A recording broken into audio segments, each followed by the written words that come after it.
Olá, queridos irmãos, a paz do Senhor Jesus. Nós estamos começando mais uma aula do nosso módulo 3, Doutrinas Importantes no Evangelismo, e nós estamos estudando a doutrina do pecado, a hamartiologia. E agora nós começaremos a ver o pecado e o homem. Quais foram os efeitos do pecado na humanidade, o que o pecado causou na natureza humana e por que o pecado é tão terrível na humanidade, tá? Então a primeira coisa que nós precisamos saber a respeito da relação do homem com o pecado é que o homem nem sempre foi assim. O homem nem sempre teve uma natureza caída, o homem nem sempre foi escravo do pecado, o homem nem sempre esteve subjugado aos domínios da força pecaminosa, da corrupção. Mas um dia o homem teve uma natureza santa e perfeita, como nós já vimos aqui neste módulo. Mas agora eu gostaria que nós buscássemos entender um pouco mais como era essa natureza que o homem tinha. O que foi que a imagem de Deus fez no homem? O que é que essa imagem construiu? Que natureza era essa que o homem tinha antes do pecado? Tá bom? Vamos ler aqui o nosso parágrafo.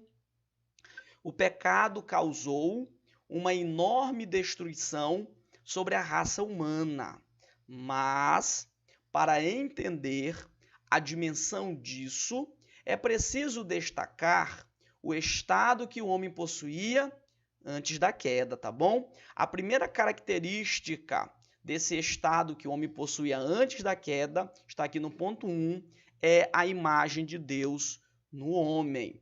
Eu gostaria que nesse momento você localizasse comigo em sua Bíblia, em Gênesis capítulo 1 e verso de número 26. Este é o texto oficial, este é o texto que descreve a criação da natureza do homem antes do pecado, e a partir desse texto nós poderemos começar a estudar a natureza humana antes mesmo do pecado, tá bom? Ache comigo Gênesis capítulo de número 1 e verso de número 26. Só dar o zoom aqui no nosso texto, para nós lermos melhor. Gênesis 1 e 26. Bom, muito bem. O texto diz assim: E disse Deus, façamos o homem à nossa imagem, conforme a nossa semelhança, e domine sobre os peixes do mar, e sobre as aves dos céus, e sobre o gado, e sobre toda a terra, e sobre todo réptil que se move sobre a terra. Este aspecto é muito interessante. De toda a criação do Senhor, de tudo que o Senhor havia feito, nada ainda carregava a sua imagem. O Senhor estava fazendo os animais, a vegetação, todas as coisas com base no que já existia na terra. Por exemplo, os peixes, eles são conforme as águas, os répteis são conforme a terra. E assim, cada ser era conforme a sua própria essência humana e terrena. Mas quando o Senhor foi fazer a raça humana, ele fez questão de inserir nessa raça a sua essência, de inserir aquilo que formava o seu próprio ser. Então a Bíblia vai dizer que o Senhor colocou a sua imagem dentro daquela raça. Isso é tão interessante que o próprio texto vai dizer, depois do ponto e vírgula, que porque os homens possuem a imagem de Deus, porque os homens parecem com Deus, a palavra imagem tem um sentido de reflexo, porque os homens refletem quem Deus é, eles poderiam dominar sobre os peixes do mar, sobre as aves do céu e sobre o gado. Perceba que o homem, ao ter a imagem de Deus, ele foi elevado, ele foi destacado e agora ele se tornou o Senhor da criação. Ele não é o Senhor de tudo, o Senhor de tudo é Deus, mas o homem é colocado como o Senhor da criação, recebendo autoridade para dominar. Então, a imagem de Deus no homem o tornou um reflexo de Deus e o autorizou a representar Deus nesta terra. Existe aí uma certa dificuldade em entender o que quer dizer isto, a imagem de Deus, o que é esta imagem de Deus nos homens, na humanidade, tá bom? A primeira coisa que eu gostaria de enfatizar é que isso nada tem a ver com a nossa estrutura física. Nós não somos humanamente, corporalmente parecidos com o Senhor. Não é isso que o texto está dizendo.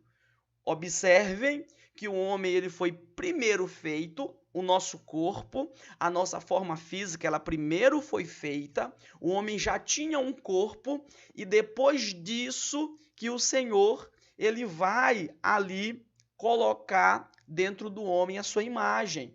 Então a imagem de Deus no homem precisa ser alguma coisa além da estrutura física, tá? Mas um outro detalhe é que se o Senhor Deus ele fosse fisicamente igual aos homens, se o Senhor possuísse um corpo humano e físico, Jesus não precisava se encarnar, apenas desceria do céu como um homem.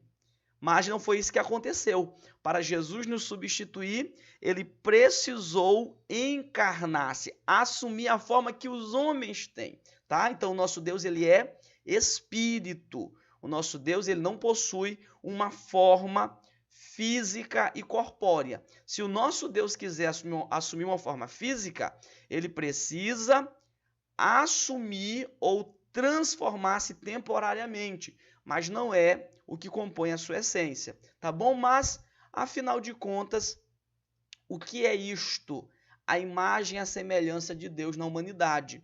O Senhor colocou no homem as mesmas capacidades morais que o Senhor tem. Em outras palavras, nós nos parecemos com o Senhor, nós somos um reflexo do que o Senhor é, porque nós possuímos as mesmas capacidades morais que ele também. Ou seja, o Senhor nos fez com amor, o Senhor nos fez com justiça, o Senhor nos fez com misericórdia, com santidade, o Senhor nos fez com compromisso, com fidelidade. Então o homem, ele tinha toda a condição de comportar-se identicamente ao seu Criador. Nós fomos feitos para ser uma demonstração em nosso comportamento de como Deus realmente é. Nós fomos feitos para repetir e imitarmos a imagem e o comportamento do Senhor. Então, a imagem de Deus nos homens quer dizer isto: os homens possuíam toda a capacidade de imitar a Deus ali em seus comportamentos. O homem possuía toda essa capacidade. Tá bom? O segundo aspecto dessa natureza que o homem possuía antes mesmo do pecado era o aspecto da pureza, tá bom? O aspecto da pureza. Agora que nós já entendemos o que significa a imagem de Deus no homem, vamos continuar vendo como era essa natureza que o homem tinha, que o homem possuía antes do pecado. A segunda característica é a pureza, tá bom? Vamos ler. Eles não possuíam inclinações pecaminosas ou desejos maliciosos internos. Pode-se dizer que era inocente. Então, a segunda característica é que os seres humanos foram criados, apesar de que eles poderiam pecar por causa da sua liberdade, como nós aprendemos no tópico anterior, apesar de que eles poderiam, mas o Senhor não colocou dentro deles nenhum desejo. Eles não tinham nenhuma maldade nos seus corações. Eles não tinham nenhum desejo pecaminoso. Para eles pecarem, era preciso uma tentação externa, porque dentro do coração deles não havia nenhum desejo pecaminoso. Então, nesse sentido, eles eram puros, sem nenhum tipo de apego ao pecado. É nesse sentido que nós falamos que eles eram inocentes. Quando se fala que Adão e Eva eram inocentes, não se quer dizer que eles não sabiam que era certo ou errado. Nós veremos que eles eram morais. O que se fala com inocente é no sentido de que eles não tinham impureza, de que eles não tinham maldade em seu coração. Tão certo que a serpente precisou convencer Eva de que aquilo era bom, porque Eva não sentia desejos pecaminosos internos. Não havia ali um desejo no coração dela inclinando ela ao pecado. Foi preciso que uma proposta externa fosse colocada. Ela precisou receber um convite externo, o diabo precisou convencer ela de que aquilo era bom, para que ela usasse o seu livre-arbítrio para acessar e gerar o pecado. Mas ela era pura. Você pode estar conferindo isso em Gênesis 2:25. A próxima característica da natureza do homem antes do pecado era a moralidade. Vamos ler. Conhecia o erro, porém de forma externa e pelas informações do Senhor. A terceira característica da natureza do homem antes do pecado é que ele era um ser moral, ou seja, o homem estava informado do certo e do errado. Eles não comeram aquele fruto enganados, eles já sabiam que aquele fruto iria os matar. Eles sabiam que aquele fruto era uma desobediência ao Senhor. O Senhor os informou, eles sabiam. A diferença é que eles não conheciam pecado por experiência. Eles nunca haviam sentido e nem consumado o pecado. Então a moralidade deles era uma moralidade externa. Eles sabiam que o pecado era ruim porque o Senhor havia os informado. Diferente da humanidade hoje e diferente do que aconteceu. Quando eles comeram do fruto do bem e do mal, eles passaram a ser conhecedores por experiência do bem e do mal. Eles não eram apenas teóricos. Agora eles poderiam dizer, eu sei porque eu experimentei. Antes do pecado, eles poderiam dizer, nós sabemos porque o Senhor nos contou. Então a moralidade deles era perfeita e não tinha inclinação ao pecado, a moralidade deles. A quarta característica da natureza da humanidade antes do pecado é a retidão. Vamos ler. Além de serem criados sem pecados, tinham capacidade de obedecer ao Senhor. Então, este outro aspecto é muito importante.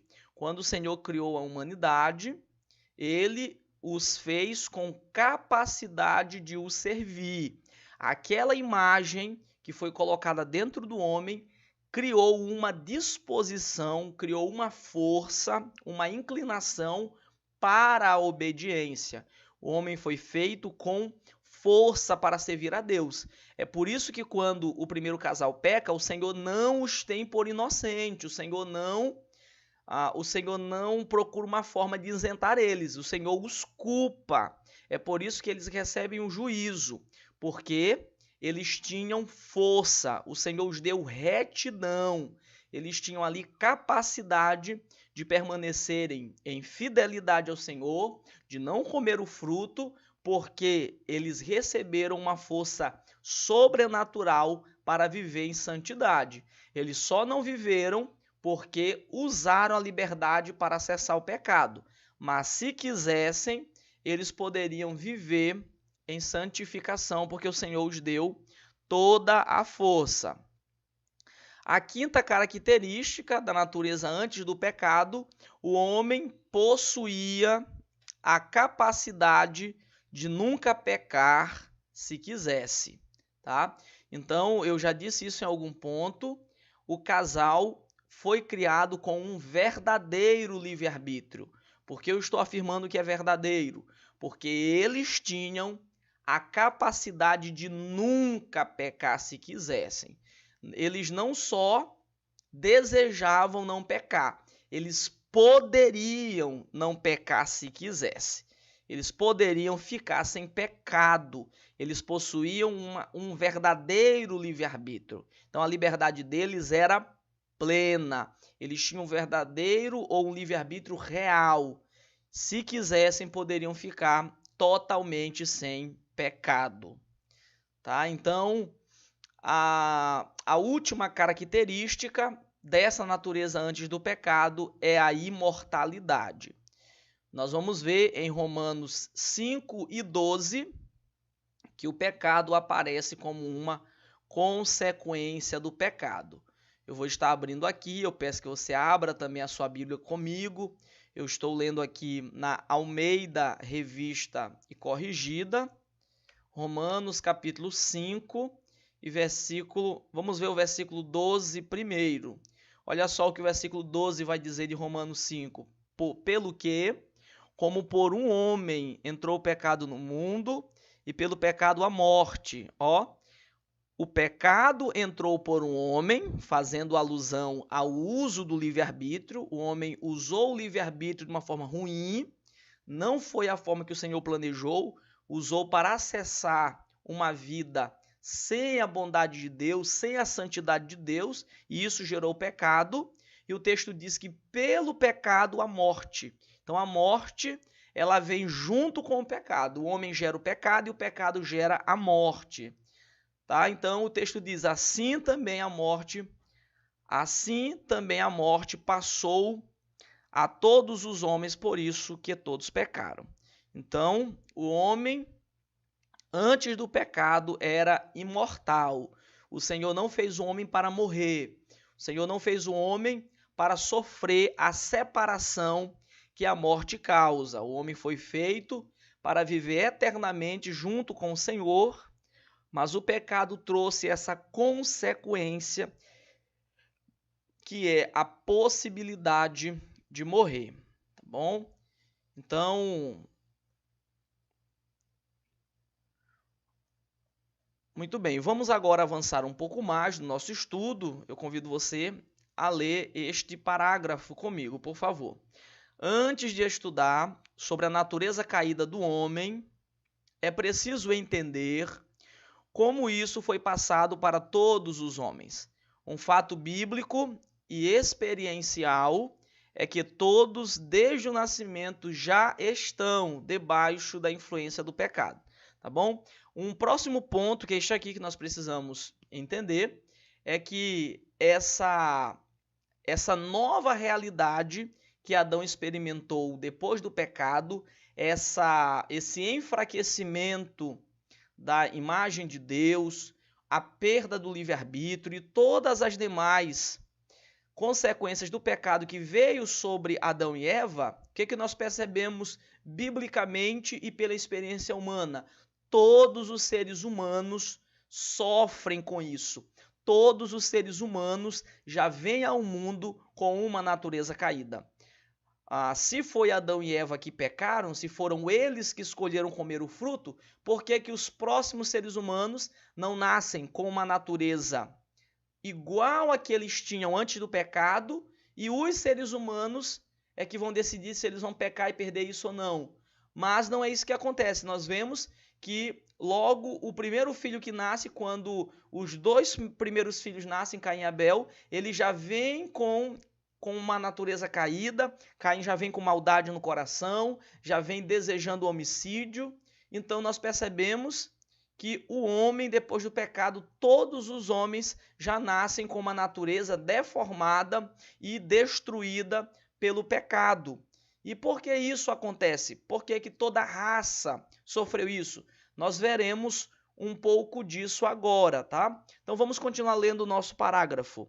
O primeiro homem foi criado como o representante da humanidade. As suas ações refletiram diretamente em todos os homens. Devido à escolha ruim de Adão, as consequências do pecado foram transmitidas para todos. Então entendam uma coisa, como Adão foi feito para representar toda a humanidade, o Senhor fez Adão como o líder da raça humana, Adão era como se fosse uma forma. Se Adão continuasse íntegro, aquela forma não seria afetada e todos já nasceriam iguais a Adão antes do pecado.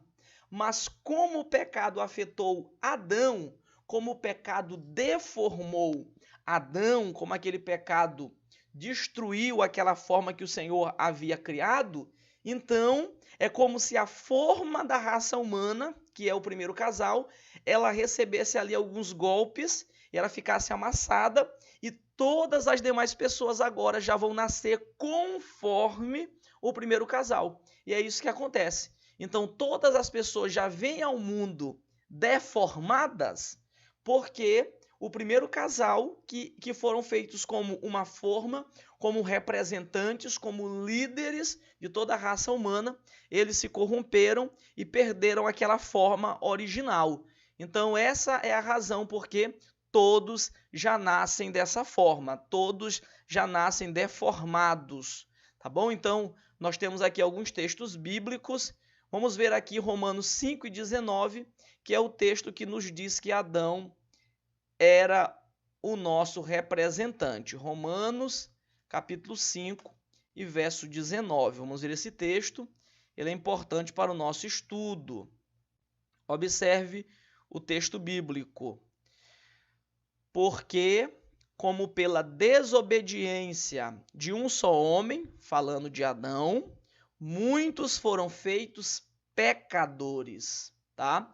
Porque, como pela desobediência de um só homem, como um só homem pecou e esse homem era o líder da raça humana, o que aconteceu? Muitos foram feitos.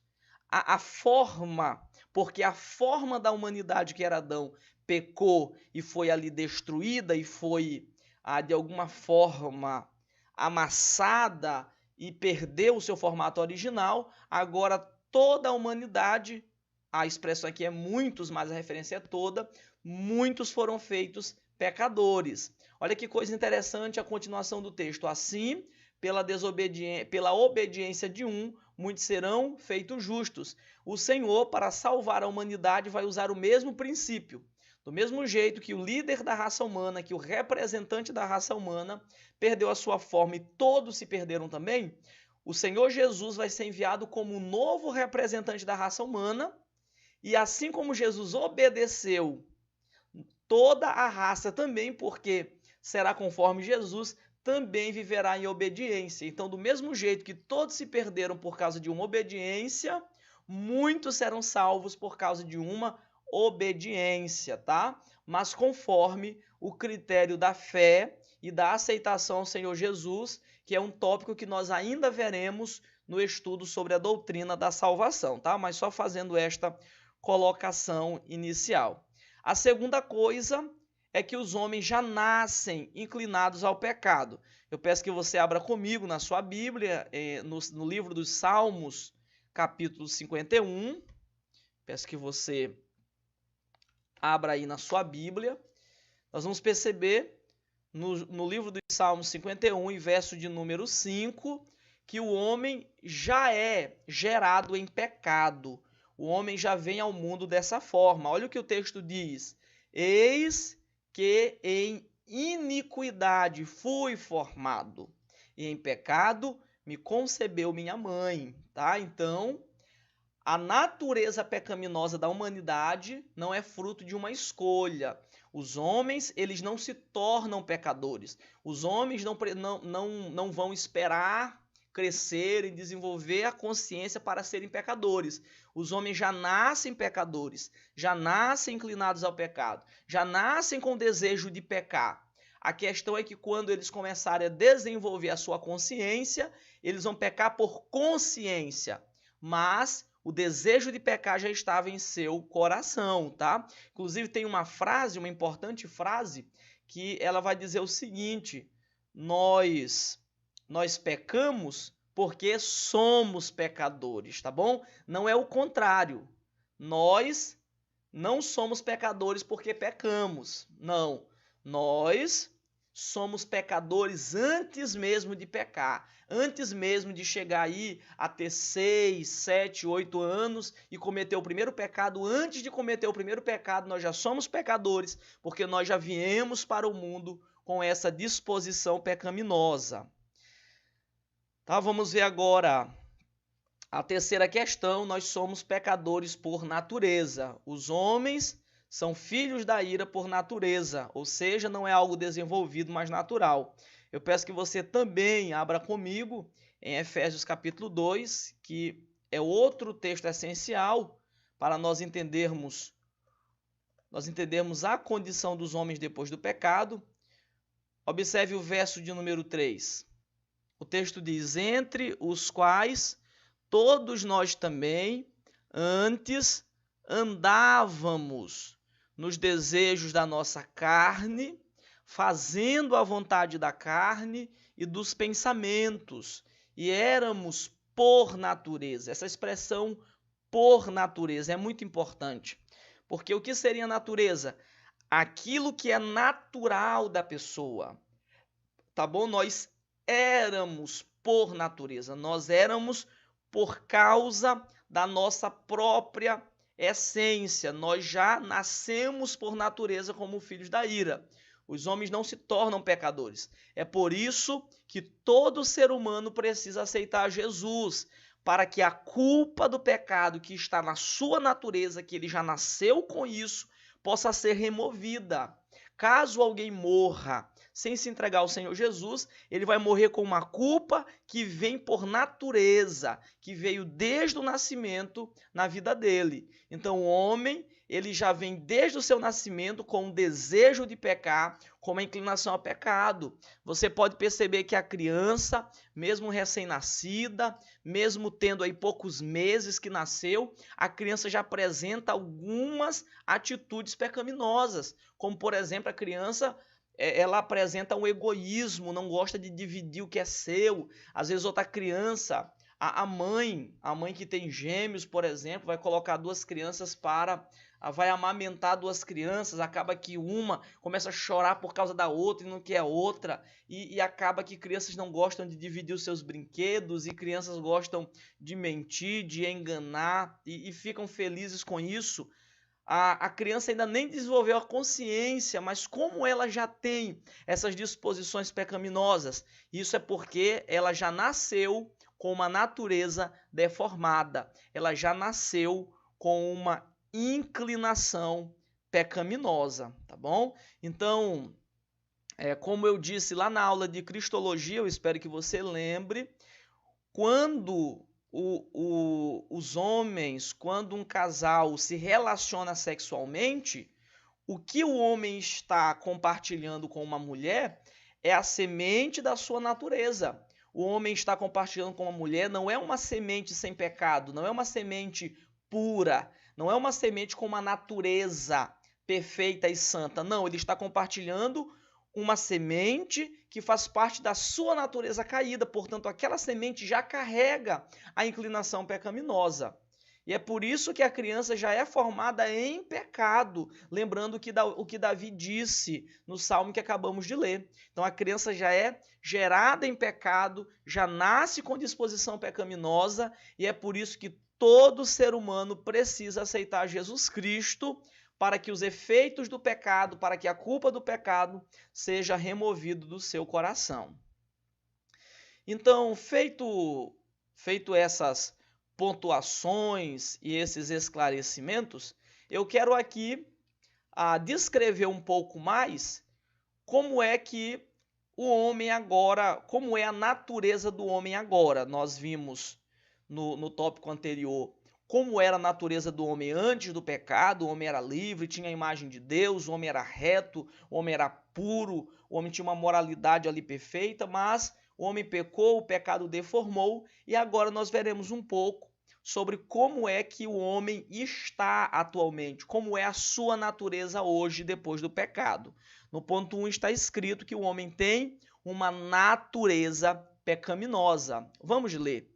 O pecado não é mais apenas uma escolha, mas um desejo ou força que habita no ser humano e domina todas as suas capacidades. Se antes do pecado o homem foi criado com a condição de obedecer a Deus, com a força de ser um representante de Deus, um imitador de Deus nessa terra, depois do pecado, o homem agora está com as suas forças direcionadas para o pecado. Agora, a força que opera no coração do homem não é mais a força de obedecer a Deus, não é mais a força de servir a Deus, não é mais a moralidade que agrada a Deus. Agora o homem se tornou um ser caído e a sua força e o seu desejo agora está voltado para o pecado.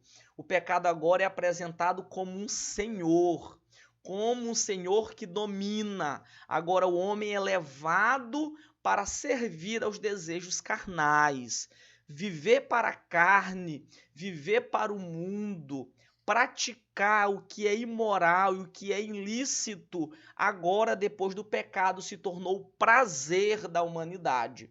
Vamos ver Romanos 7 e verso 17. Vamos ver o que esse texto nos diz sobre a natureza pecaminosa que o homem hoje herda depois do pecado. Romanos 7,17. É bom que você confira comigo esse texto. Muito bem. O texto nos diz assim: de maneira que agora já não sou eu que faço isto, mas o pecado que habita em mim. Perceba que o pecado é colocado agora como um senhor que habita no homem e que domina o homem. Agora o pecado é uma força poderosa que controla todo o ser.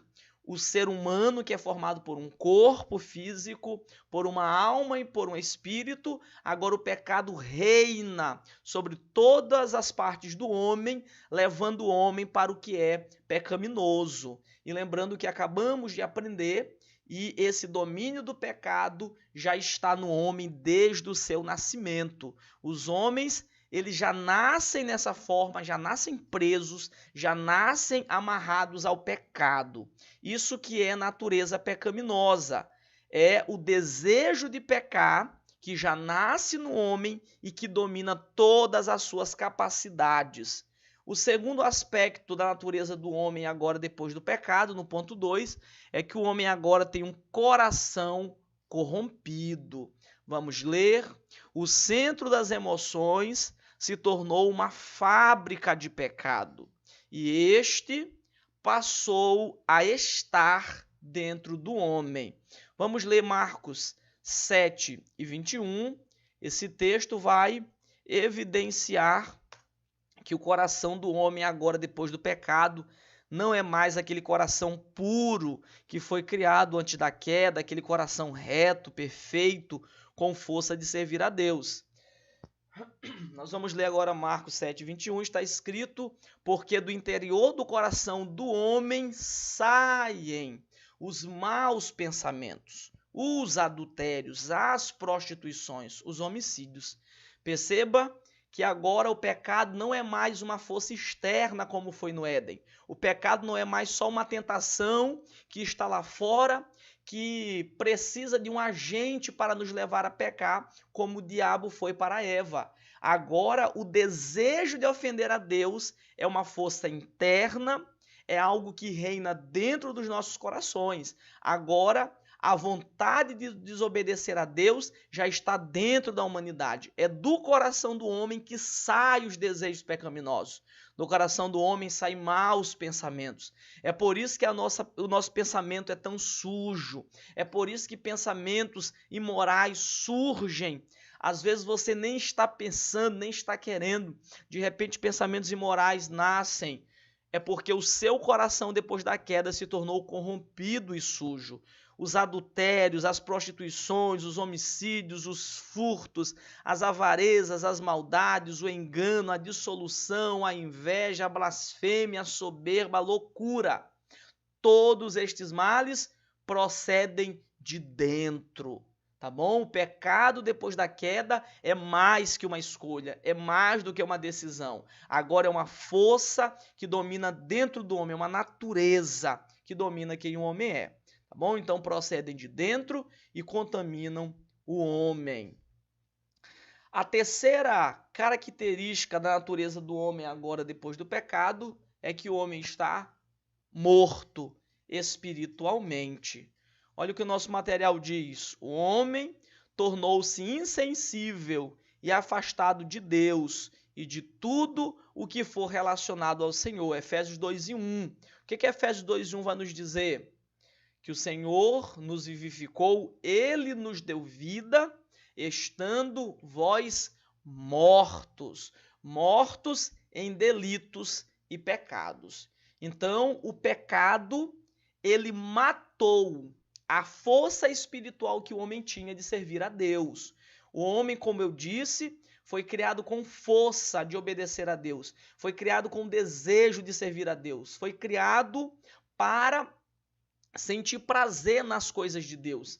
Mas o pecado matou isso. O pecado tirou, enfraqueceu esse desejo que o homem tinha de servir a Deus. Então, o que o pecado fez? Ele matou o desejo que o homem tinha de servir a Deus e vivificou ou ressuscitou, ou colocou dentro do homem um desejo de pecar. Então, aquela vida que o Senhor nos deu lá no Éden, a força espiritual de servir a Deus, foi morta pelo pecado e uma nova força foi criada dentro do homem, que é a força de servir ao pecado.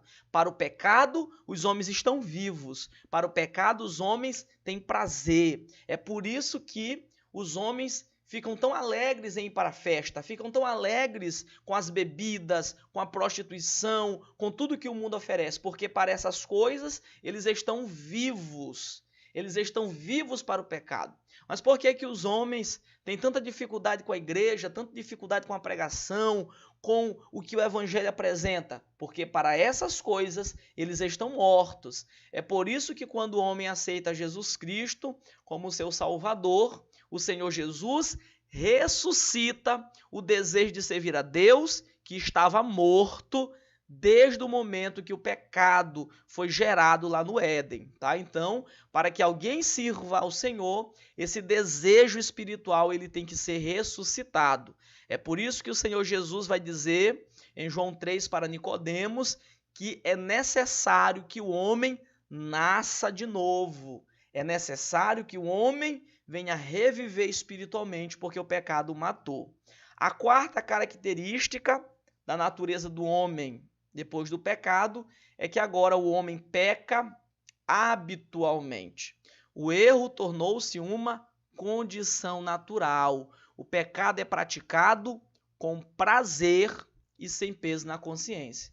O homem não foi feito para pecar, o homem não foi feito para viver no erro, mas quando o pecado matou o homem espiritualmente, o pecado tirou a força de servir a Deus. Agora, o homem se tornou um escravo do pecado. Agora, o pecado se tornou parte da vida do ser humano.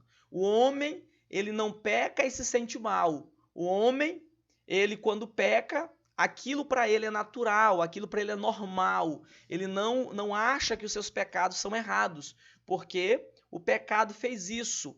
Fez com que ele se conformasse com o pecado e o aceitasse como parte da sua vida. Então, o homem, depois do pecado, não se preocupa mais com o pecado, não peca e fica preocupado se está ofendendo a Deus. Pelo contrário, o homem peca e peca naturalmente, porque agora o pecado se tornou parte da sua vida. Eu lhe aconselho a ler 1 João capítulo 3 e verso de número 6, que vai enfatizar bem isso. E a quinta característica é que o homem está agora escravizado espiritualmente. Eu já pontuei isso, vou apenas ler. O pecado é apresentado como um senhor que subjuga e domina os homens. Então, depois do pecado, o homem agora não é mais livre. O homem não tem mais livre-arbítrio. Depois do pecado, os homens agora estão sujeitos ao pecado. Os homens agora vivem para o pecado. Os homens vivem para servir ao desejo pecaminoso. O pecado é que direciona a vida. Se o pecado colocar o desejo de se prostituir, os homens se prostituem. Se o pecado colocar o desejo de beber, os homens bebem, porque o pecado agora é um senhor que direciona suas vidas e o conduz. A única força que os domina é a força do pecado e a força dos demônios, conforme em Efésios 2, do verso 2 ao verso 3. E por último, para nós encerrarmos este tópico, o estudo do homem, do ser humano e o pecado, o homem depois do pecado se tornou cego espiritualmente. Vamos ler? Perdeu-se a capacidade de aceitar e ser convencido pela palavra do Senhor. O homem se tornou incrédulo para com a vontade divina. 2 Coríntios 4:4 vai dizer que o Deus desse século, ele cegou o entendimento. Então, depois do pecado, o entendimento do homem para as coisas espirituais foi obscurecido, foi ali bloqueado. Para as coisas espirituais, o homem não tem entendimento, o homem não consegue compreender e aceitar as coisas espirituais. Parece loucura as coisas do Senhor. Você fala de um inferno, os homens não acreditam. Você fala do céu e os homens acham chato. Você fala da santidade e os homens acham que eles estão perdendo a sua vida e a sua juventude. Por que que para as coisas de Deus os homens estão agora sem entendimento? Porque o pecado os cegou e o diabo os cegou também. Então, os homens espiritualmente não têm essa clareza que os salvos têm por causa do Espírito Santo. Então, o salvo pode olhar para o pecado e saber que o pecado é algo terrível, que o pecado é algo sujo, que o pecado destrói a vida, mas os homens que estão no mundo, por estarem cegos, não conseguem ver isso. Eles olham para o pecado e não percebem a gravidade daquilo, porque eles estão cegos espiritualmente. Tá? Então, eu espero que você tenha gostado deste tópico sobre o módulo a respeito do pecado. Tá? Na próxima aula, nós estaremos encerrando a doutrina do pecado e estudando sobre mais alguns efeitos do pecado sobre a raça humana. Espero você no próximo vídeo.